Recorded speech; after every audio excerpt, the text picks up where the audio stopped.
ஒரு பெரிய வீடு, ஒரு மிகப்பெரிய பணக்காரரு. அவரு ரூம் மட்டும் கிளீன் பண்றதுக்கு 2 ஆட்கள் இருப்பாங்க. ரொம்ப பிடிச்சவங்கள 2 பேரு அந்த ரூம் கிளீன் பண்றதுக்கு வச்சிருக்காரு அவரு. மிகப்பெரிய பணக்காரர் அவரு. இப்போ 2 பேரும் வந்து ரூம் துடைக்கிறவங்க. ஓகே. அவர் காலையில ரெடி ஆகி அந்த ரூம்ல இருந்து வெளியே வரும்போது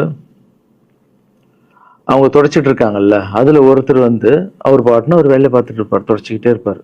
இன்னொருத்தர் இருக்காருல்ல, அவர் போய், சார் உங்க ட்ரெஸ் சூப்பரா இருக்கு சார், சார் நீங்க போட்டுக்கிற கண்ணாடி நல்லா இருக்கு சார், சென்ட் சூப்பரா இருக்கு சார், நல்லா இருக்கு சார், சூப்பரா இருக்கீங்க சார், எனக்கு பேக் கொடுங்க சார் அப்படின்னு வாங்கிட்டு போவார். இன்னொரு ஆள் வணக்கம் சார் சொல்லிட்டு வேலையை மட்டும் பார்த்துட்டு இருப்பாரு. இப்படியே தினமும் நடக்கும். அப்புறம் அந்த ஓனர் வந்து இந்த ஊரை விட்டு வெளியூருக்கு போறாரு. போகும்போது 2 வேலைக்காரங்களும் கூப்பிட்டு ஒருத்தருக்கு வந்து 1 மாசம் சம்பளம் எக்ஸ்ட்ரா, யாரு கூட பேக்லாம் தூக்கிட்டு போய் எப்போ பார்த்தாலும் நான் சூப்பர் சூப்பர் சொன்னார்ல, அவருக்கு 1 மாசம் சம்பளம் எக்ஸ்ட்ரா.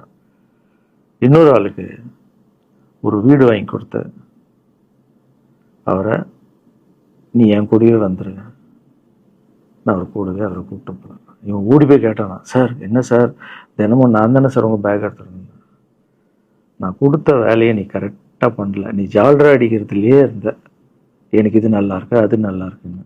ஆனால் அவன் வேலையை மட்டும்தான் பார்த்தான்.